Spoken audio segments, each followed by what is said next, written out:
2020년 로건 웹은 팔 궤적을 오버핸드에서 3쿼터로 내리는 시도를 합니다. 그는 처음엔 바꾼 동작인 3쿼터에 적응하지 못하죠. 어떤 날은 잘 던지다가도 어떤 날은 형편없는 구위를 보입니다. 하지만 자신의 무기들을 일관성 있게 던질 수만 있다면 리그를 놀라게 할 선수로 변화할 것이 분명했습니다. 웹의 변신에는 당시 코치인 브라이언 베니스터가 있었습니다. 2019년 웹은 높은 팔 각도를 가지고 있었고 그 위치에서 던지는 패스트볼은 두들겨 맞기 일쑤였습니다. 코치인 브라이언 베니스터는 웹에게 팔의 각도를 낮추게 했고 싱커를 가르쳤습니다.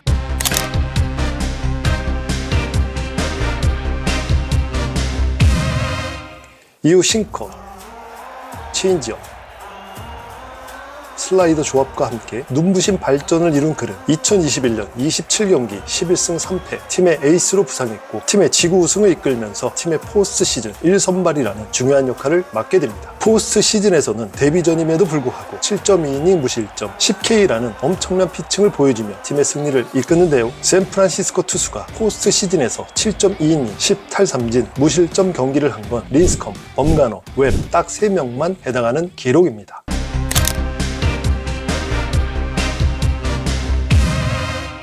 2022년 개막전 선발 투수로 나선 웹은 32경기 15승 9패 ERA 2.90으로 시즌 내내 로테이션 한번 거르지 않고 팀의 에이스 역할을 제대로 해줬고 2021년 성적이 반짝 활약이 아니었음을 증명합니다.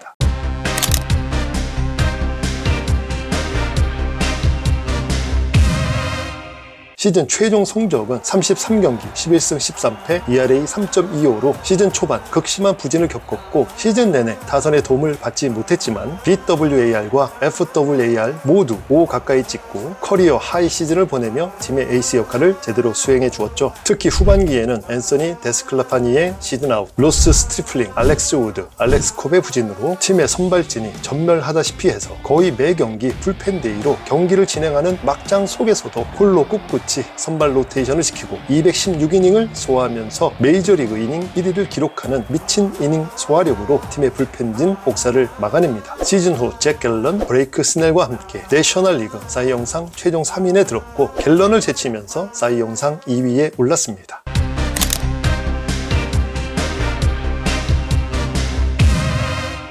로건 웹은 패스트볼을 3.7%만 던집니다. 그것도 대부분 좌타자에게만 패스트볼을 보여줬고 게다가 거의 하이 패스트볼로 유인하거나 다음 공을 던지기 위해 타자를 교란하는데 패스트볼을 구사하는 수준입니다. 표를 보면 빨간색으로 표기한 것이 패스트볼인데요. 2019년엔 40% 이상 패스트볼을 던졌지만 통타 당하면서 싱커로 대체한 걸 알 수 있습니다. 웹은 싱커를 33.6%의 비율로 자주 구사하는데 공 끝의 움직임이 정말 좋은 구질입니다. 웹은 싱커를 던질 때 공을 놓기 전까지는 손목이 하늘로 향해 있는데 그러다가 실밥을 훑으면서 던지는데요. 이런 싱커는 더 떨어지고 더 옆으로 꺾이게 만듭니다. 이게 웹의 다른 점이죠. 보통의 투수는 손목이 유연하지 않아서 시도조차 할 수 없는 겁니다.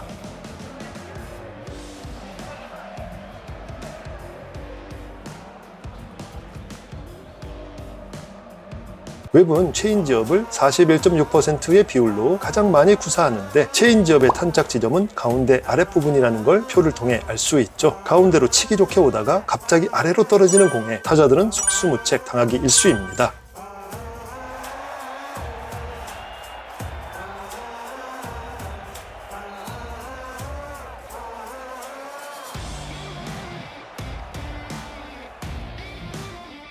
웹을 가르친 베니스터 코치는 그렉 매덕스, 탐 글래린, 그리고 카일 핸드릭스처럼 무브먼트의 대가로 잘 알려진 이들의 손목 움직임이 웹과 비슷한 형태라고 말하는데요. 다른 선수에게 가르쳐 주려고 해도 웹이 하는 것처럼 할 수 없었다고 말합니다. 웹은 슬라이더를 21.2%의 비율로 구사하는데 남다른 손목과 손바닥 활용 덕에 웹이 던지는 공은 유독 좋은 움직임을 만들어내죠. 지난해 웹의 싱커와 체인지업은 메이저리그 평균 대비 15.25cm 이상 더 큰 낙차를 보였고 슬라이더는 14cm 더 휘는 궤적을 보였습니다.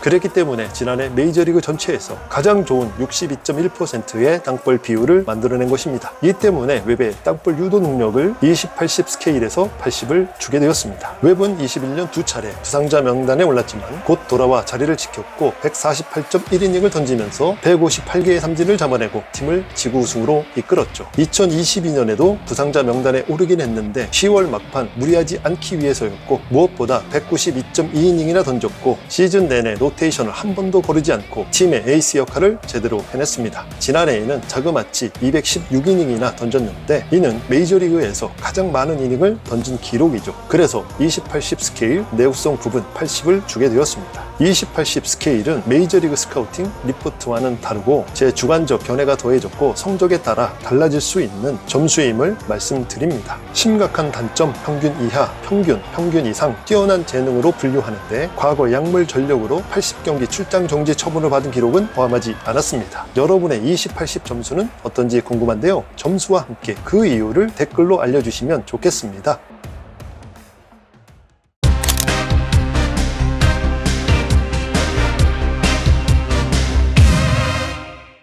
샌프란시스코 자이언츠는 말도 많고 탈도 많았던 블레이크 스넬을 품에 안았습니다. 지난해 14승 9패, 평균 자책점 2.25를 기록한 스넬은 싸이 영상을 수상한 투수고, 스넬이 지난해의 모습을 그대로 보여준다면 샌프란시스코는 강력한 원투펀치를 보유하게 됩니다. 지난해 내셔널리그 싸이 영상 2위에 오른 로건 웹이 1선발, 스넬이 2선발로 나서게 될 것으로 보이는데, 리그 최고의 땅볼 투수인 웹과 왼손 투수이면서 지난해 평균 자책점 그리고 탈삼진 1위 투수인 스넬의 만남은 그 시너지 효과가 상당할 것으로 보입니다. 여기에 선발 전환에 나서는 조던 힉스가 선발 로테이션의 중간을 맡고 5월 중으로 복귀할 것으로 보이는 알렉스 콥과 후반기 로비 레이가 돌아오면 다른 팀과 비교해도 크게 밀리지 않거나 오히려 앞서는 투수진을 꾸릴 수 있습니다. 이외 샌프란시스코는 이정우를 시작으로 호르헤 솔레어 그리고 체프먼을 영입하며 알찬 보강에 성공했는데, 체프먼의 영입은 샌프란시스코의 내야 수비에 안정감을 더해줄 것이 분명하고, 장타력을 갖춘 솔레어는 타선의 무게감을 실어줄 것이고, 여기에 신인왕 후보로 거론되는 이정우의 활약은 샌프란시스코를 더욱 강하게 할 것입니다. 샌프란시스코의 올해 목표는 라이벌 LA 다저스를 제치고 2021년의 영광을 재현하는 것이죠. 하지만 다저스의 전력이 너무나 강하고, 게다가 지난해 월드시리즈 준우승팀 애리조나 다이아몬드백스와 샌디에고 파드리스도 결코 만만한 상대가 아닙니다. 하지만 그래도 어찌어찌 우당탕탕 포스트 시즌에 올라만 간다면 샌프란시스코의 성적은 아무도 장담할 수 없습니다. 바퀴벌레라 불릴 정도로 포스트 시즌에만 나가면 끈질긴 생존 본능을 보여주는 샌프란시스코의 경우는 더욱 그렇죠. 그리고 로건 웹의 활약은 그 가능성을 더욱 높일 것입니다. 팬그래프닷컴은 포스트 시즌 진출을 샌프란시스코는 44.4%의 비율로 예상했습니다. 애리조나 46.8%와 격차가 많이 나지 않죠. 아무도 장담할 수 없는 2024년 로건 웹의 어깨에 샌프란시스코 밴드는 큰 희망을 걸고 있습니다. 오늘은 여기까지입니다. 고맙습니다.